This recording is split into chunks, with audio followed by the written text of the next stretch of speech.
Well, first, thank you for that beautiful movie and tribute you made for Heinz. It's pretty remarkable. So my first question is, what brought Eva and ultimately Heinz's story to both of your attention? Should I start? Yes, but first, thank you guys. This is fantastic. And thank you for coming. It's all about the audience. We're doing it for you guys. This is a really important facility, and you do such great work, and you continue the legacy of the great President, Ronald Reagan. So really, thank you. Yeah, why don't you start, Susan? Oh, your mic? My mic. Uh-oh. Hang on just a second.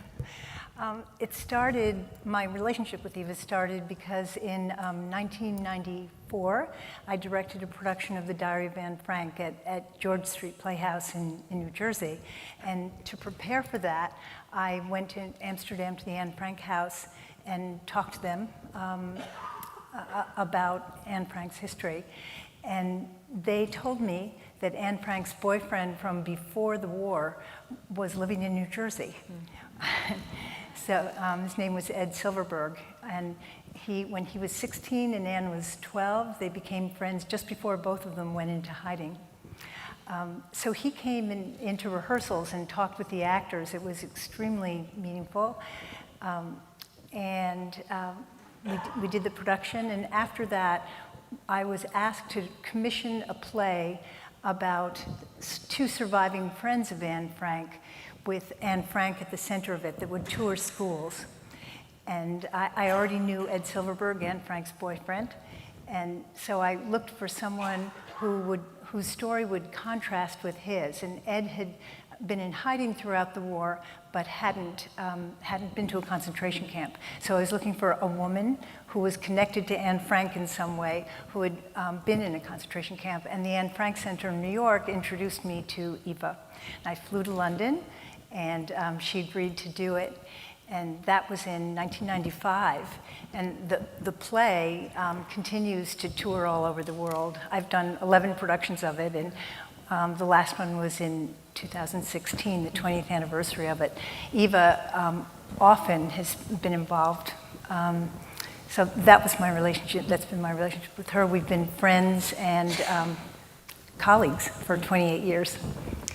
So let's talk about the documentary itself. Yeah. Can you both share the process of putting this together? How long did it take? Any of that kind of information? Well, go ahead. Susan called me in August of 21, and I had just come off an HBO film, which was very successful, and she said, I got another film for you. And I said, okay, and it was about a Holocaust survivor, so I knew how important this was going to be. And then she said the magic words, I have some funding. So we were able, with a small amount, I brought my sons over to London, and it was during COVID, and it was about, the Omicron thing was about to happen. So we realized that we couldn't do anything else with Eva but sit in her apartment and interview her. So we interviewed her for 12 hours with two HD 4K cameras, and it turned out we really got a tremendous, she was unbelievably well-spoken, and her memory was great and things like that. We had set out to make a half-hour educational film, but when we returned with the material, and we stopped in Amsterdam as well, we realized we had more than that. We had an hour. So we began to put that together. We rushed it because we wanted to bring it back to Eva to show her, which we did in January. So then we shot a little bit more when we were in Europe again. We played it with the Anne Frank House, a special screening. And so this now is one of the first screenings of the, quote, second version of it, which is quite different. There's another character, we move some things around.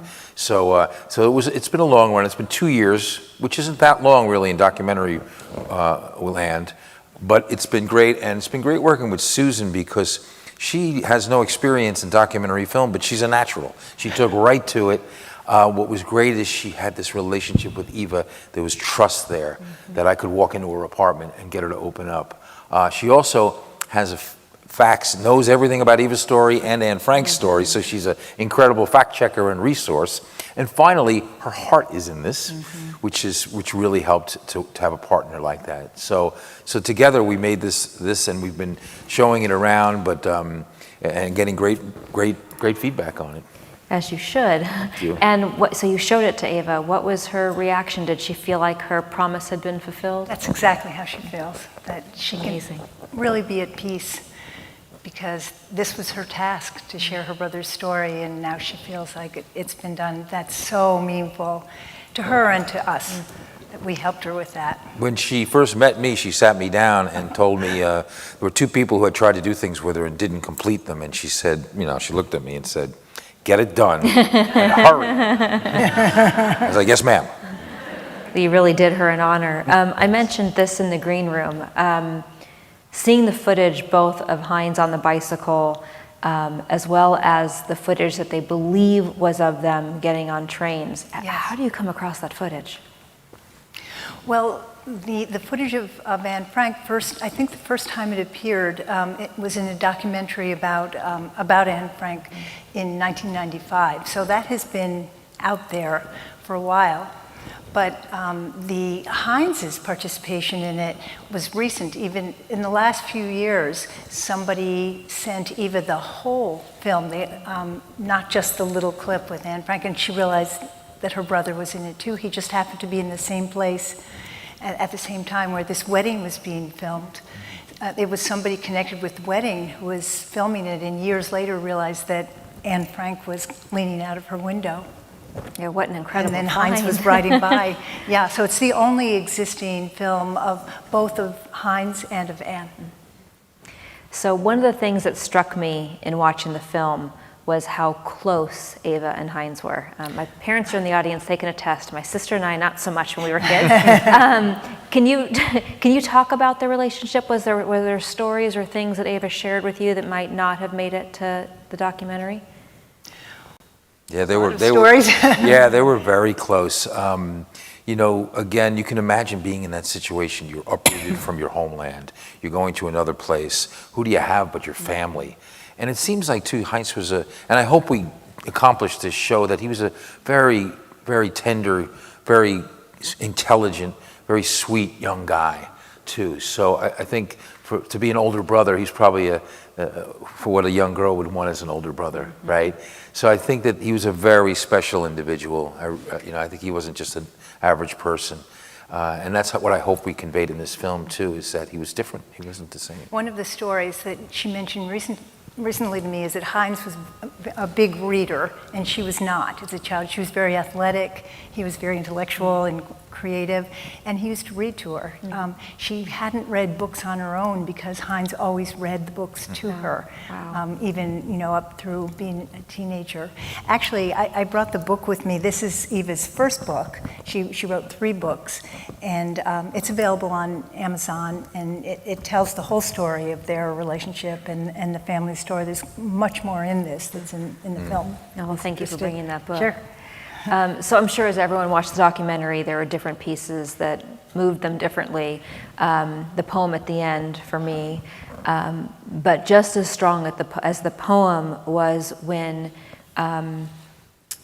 Eva says, when the families have to go into hiding, and the father says to her, splitting up is the right thing to do because we have more chances to survive. And she says that's when she finally realized that this was a life and death situation. What was it like talking with her about that? Was it hard for her to talk about that?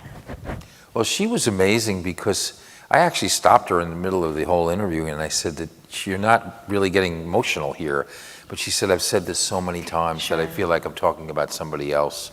But for me, the biggest thing was the part when her father couldn't protect her anymore. I have 4 children, I'm a dad, and that to me was, can you imagine being a father and telling your children, I can't protect you anymore? So I think everybody probably had their own moments in that film, but that was mine. Yeah.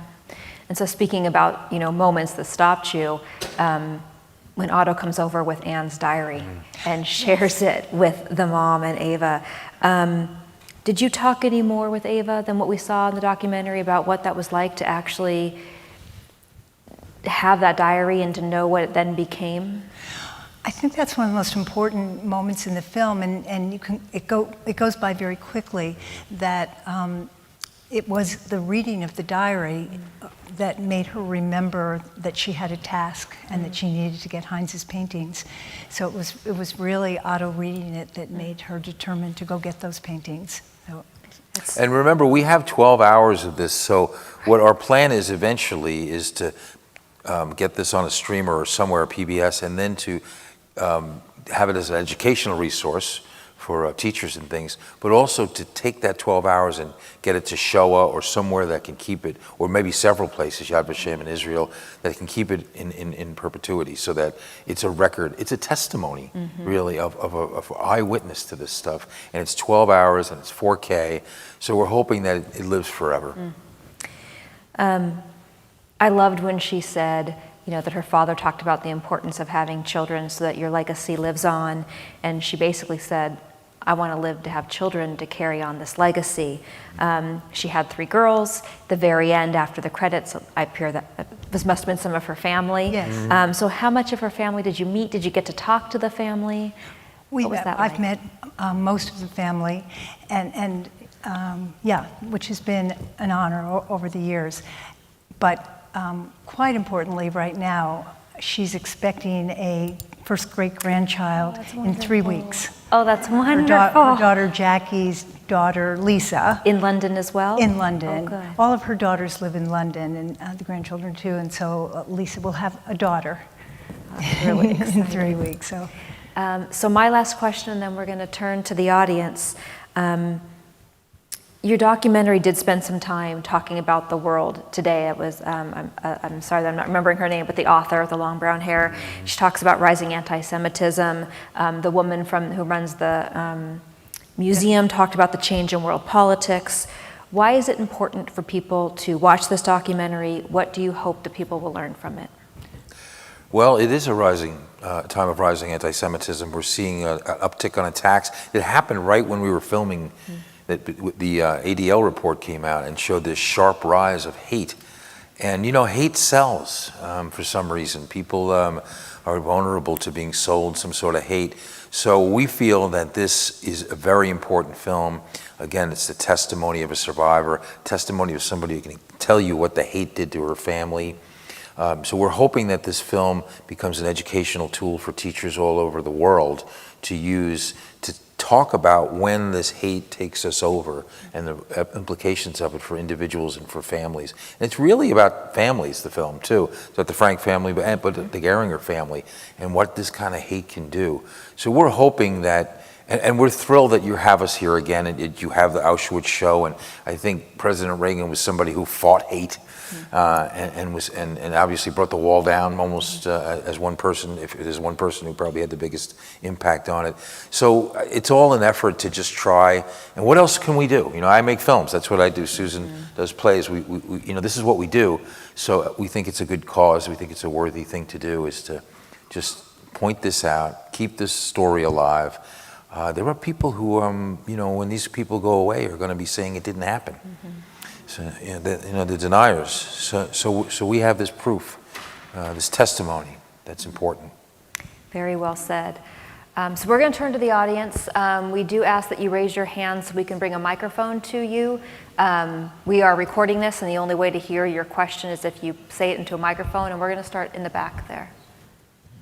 Hi, thank you so much for this wonderful film. I think it was great. Did Ava share any kind of resentment that when Otto and her mother were publishing Anne's diary and making all that nothing was said about her brother's paintings and his poetry? It would have been a perfect time to do both. I'm not sure it's resentment, but it did make her sad. Fritzi, her mother, was so devoted to Otto. They had a wonderful marriage for 27 years. And it was certainly hard on Eva. But I think that he was very single-minded about telling Anne's story and remembering Anne. And I think she knew there would be time for her to be able to tell Heinz's story too. But it was tough on her. Are there any other questions? This one right here.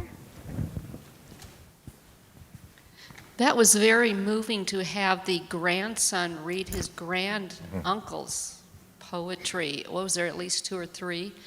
How have they been involved with Ava in helping her get this message out about her brother, and have they helped you with the play that you do, and are you doing it again near this area? The play? The play of Anne Frank that she helped with. Play continues to come. The play continues, and I would love to do it in this area. I haven't directed it for a while, but that's something I would love to go back to. But Eric was great. He was, it was one of those moments for me when I filmed a lot of things and everything, but while you're doing it, you're like, wow, I'm hearing Heinz here. He looks like him a little bit, and he's got the British accent, and I'm like, when I'm recording it, I'm like, oh my gosh, this is a very smart thing we just did. So it was really great to have him there. But then we had Eva read the final one, which was a real tearjerker, and she did a great job on it. Oh, sorry. Go ahead. We're going to open it in New York in January, and Eric will come over and join us for the opening. So we're very excited about that too. And just a little story is that I see in the audience an actor friend who we did right before we did the film, we did a Zoom play. And Andrew, you want to stand up for a minute?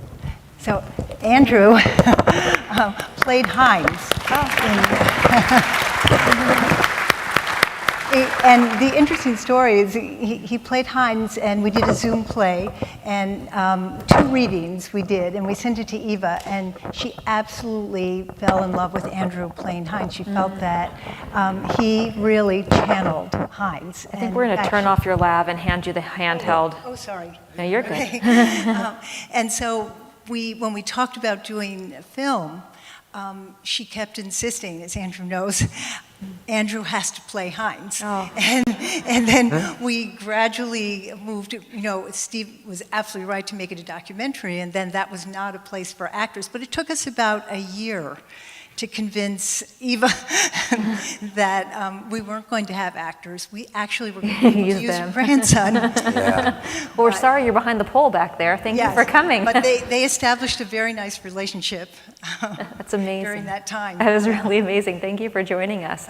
There was a question, like second or third row back up in the front over here. The gentleman in the black shirt. Hi, thanks so much for sharing your film. Could you give us a little more update on the current state of your plans for wider distribution for the film? Yeah, we actually, this version is the one we're now taking to distributors finally after 2 years, and we have some interest in it right now. If it goes to PBS, there'll be another international sale that will happen because of that. I have some international distributors that will take it if it gets on a PBS. There's a couple of streamers who are looking at it right now. It's a hard market right now. It's also hard for what they call a one-off. Everybody's looking for series now, and this is more of a traditional documentary. So it's not easy to sell these things. So we're hopeful.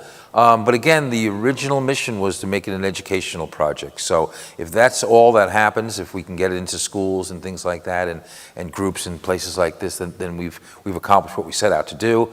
But the hope is that it gets on PBS National, that it gets on one of the streamers. And I have some experience at PBS and HBO and other places like that. So, but again, it's really tough. So, say a prayer for us. We're going to go right there.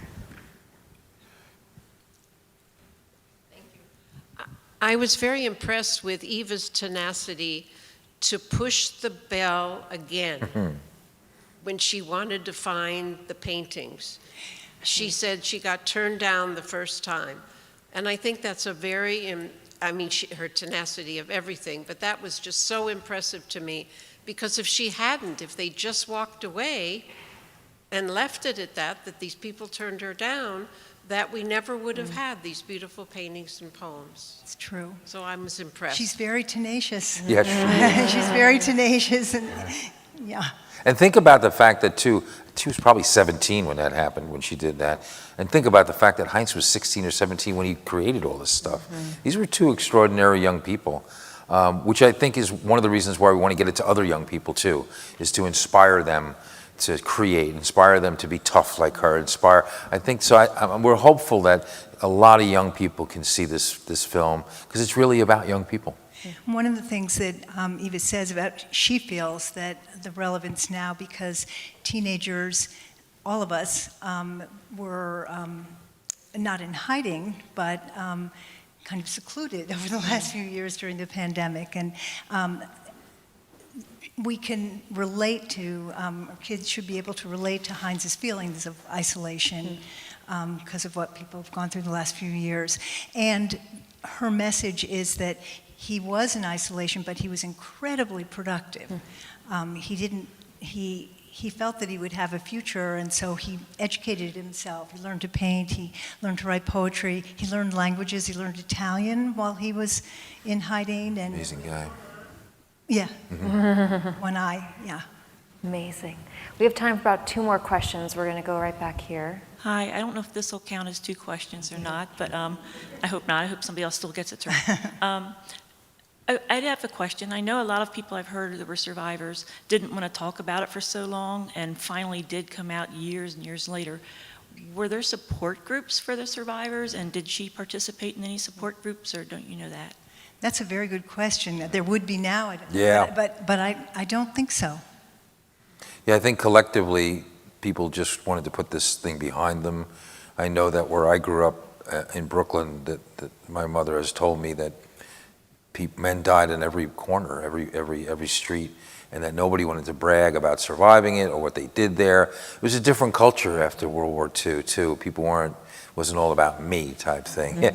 So I think it was really hard, but she really, kept it inside of her and had night terrors because of it. But when she started to come out, they left. So it's a real interesting example of, talk about stuff, right? Get it out.